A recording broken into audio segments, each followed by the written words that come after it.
E aí isso acaba protegendo contra oxigênio e radicais livres, prolongando aí a vida útil e assegurando maior qualidade nutricional.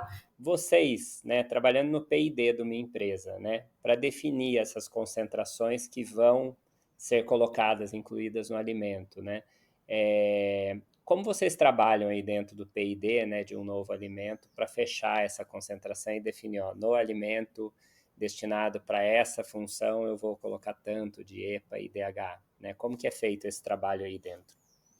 Tá? Então, assim, professor, inicialmente a gente utiliza referências científicas, né, para a gente poder entender um pouco sobre concentrações, bioequivalência, e a gente atrela isso à necessidade específica de cães e dos gatos, né?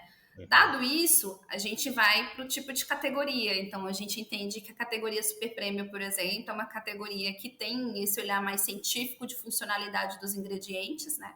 Então, a categoria também ela é importante para definir e a composição geral, porque eu tenho alguns outros ingredientes que podem me fornecer, mesmo que mínimo, uma concentração desses componentes, né? Então, o primeiro ponto é esse.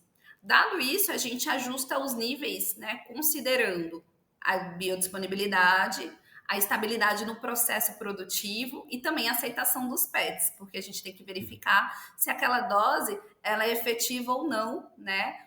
Em relação a alterar a aceitabilidade ou a preferência alimentar desses animais. Então, a gente busca fornecedores especializados, então é bem legal porque a gente realiza muitas trocas técnicas para definir especificações, né?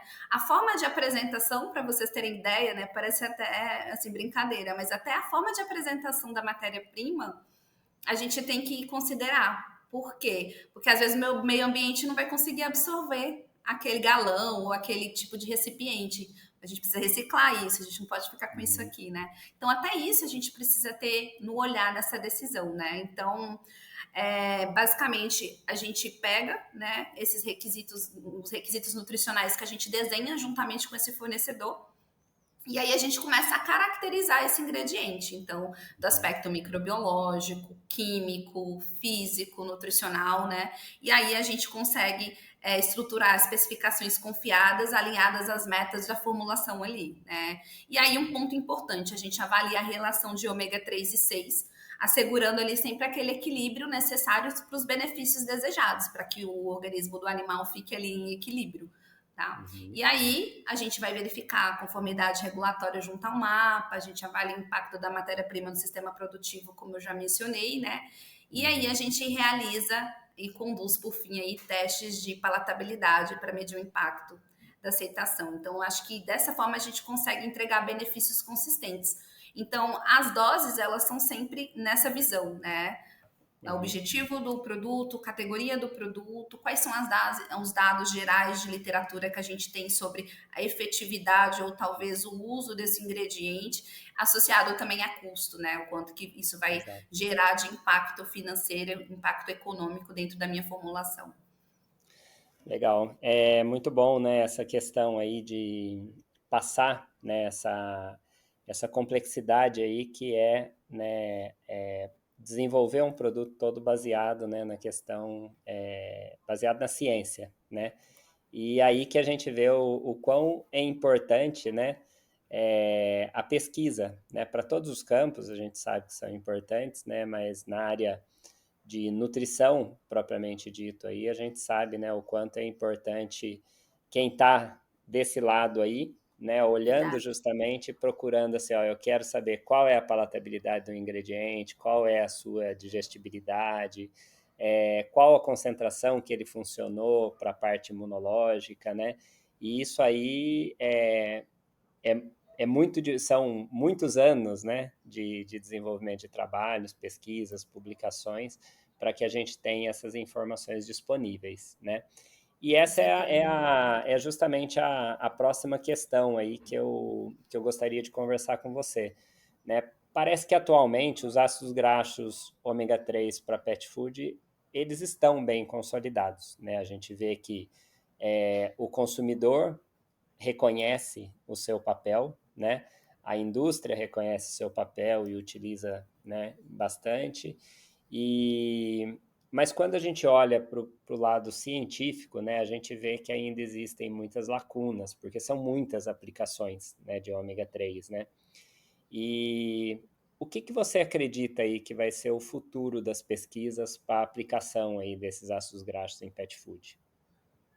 Eu concordo, né, com sua fala, assim, eu acho que as principais lacunas, elas estão relacionadas ali à efetividade de benefício associada às doses ideais, às concentrações, né, às condições clínicas que os animais testados ali utilizaram, né, então acho que embora que o ômega 3 ele esteja muito consolidado, ainda há pontos que eu acho a esclarecer, né, sobre Uhum. todas as biodisponibilidade ou até interação mesmo com outros nutrientes, né, e os efeitos em diferentes condições de saúde. Então, eu nem vejo como uma lacuna, né, eu vejo como uma oportunidade, de repente, de desenvolvimento de pesquisa, então isso é bem importante. E eu acredito que assim a tendência para a pesquisa futura é de investir em fontes alternativas e sustentáveis, né? Então, desenvolver Uhum. formulações mais personalizadas, realizar estudos clínicos mais robustos, que a gente consegue ali compreender melhor os efeitos em diferentes idades, perfis de animais, né? Então, acho que isso possibilitará aí oferta de produtos cada vez mais seguros, mais eficazes, quando a gente fala de funcionalidade, né? E também Exato. alinhados ali à necessidade específica de cada animal. Uhum. Camila, os ácidos graxos poliinsaturados, eles são muito instáveis, né? A gente sabe, né? Quanto maior o número de insaturações aí deles, né? De óleos, né? E gorduras, a gente sabe que a instabilidade oxidativa, né? Ela é maior. É, e isso é um problema quando a gente pensa em shelf life de produtos, né? Então, já que a gente está falando de óleo de peixe, microalga, né, o que você tem a dizer dessas duas fontes, né, em termos de estabilidade? E uma outra pergunta que eu tenho, claro, né, é como que a gente pode estabilizar? Qual que é a tendência em termos de estabilização dessas fontes aí, tá? Então, quando a gente fala dessas fontes de ômega 3, né, tanto o óleo de peixe quanto as microalgas, elas exigem o uso de antioxidantes, né? Para o óleo de Uhum, peixe é muito comum a utilização dos antioxidantes sintéticos, tá? E também nós temos alga, microalga, tanto com antioxidante sintético, mas também uma grande tendência e alguns já disponíveis no mercado natural. Tá? E é uhum, importante também que esses compostos estejam em embalagens adequadas para evitar oxidação, né? Afinal, eles são ácidos graxos poliinsaturados. Então, eu vejo que a vantagem da microalga é a alta concentração, né? Então, como eu mencionei, podem chegar a 40% de DHA, 2 a 3 vezes mais que o óleo de peixe. Então, permite estratégias mais eficientes em termos de custo-benefício e ajuste de doses. É uhum, sempre importante também você considerar o residual de antioxidante, né, desses compostos no seu produto final, porque realmente, no caso do óleo de peixe e também da microalga, ela vai vir estabilizada. Então, você vai ter que somar, né, esse residual no seu produto final para verificar a conformidade. E aí, com antioxidantes e armazenamento correto, o DHA e a microalga, elas mantêm ali uma estabilidade. No caso, a microalga de 18 meses, né? E o óleo de peixe aí pode alcançar em média de 12 a 18 meses, vai depender ali da estabilização. Então, eu acho que depende muito da formulação e do processo, mas os antioxidantes são a principal ferramenta, né, tecnológica para uhum, a gente poder garantir essa estabilidade. E aí, o que acontece? Estudos mostram que a espécie como a Schizochitrium, inclusive foi uhum, uma das espécies que eu estudei no meu mestrado há uns anos atrás, apresentam maior estabilidade oxidativa. Por quê? Porque os ácidos graxos eles estão naturalmente encapsulados ali na biomassa, né?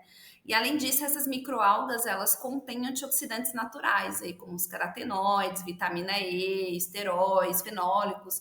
E aí isso acaba protegendo contra oxigênio e radicais livres, prolongando aí a vida útil e assegurando maior qualidade nutricional. Então, isso é um ponto importante também, né? Ou seja, compostos naturais, né, provenientes dessa fonte primária.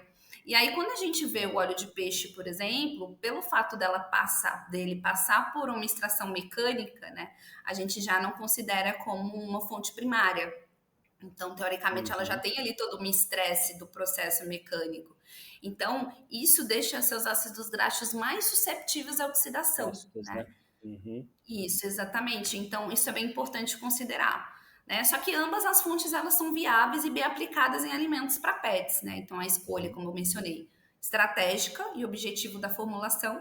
E aí, como que a gente faz para checar ou conferir isso? São estudos de shelf life.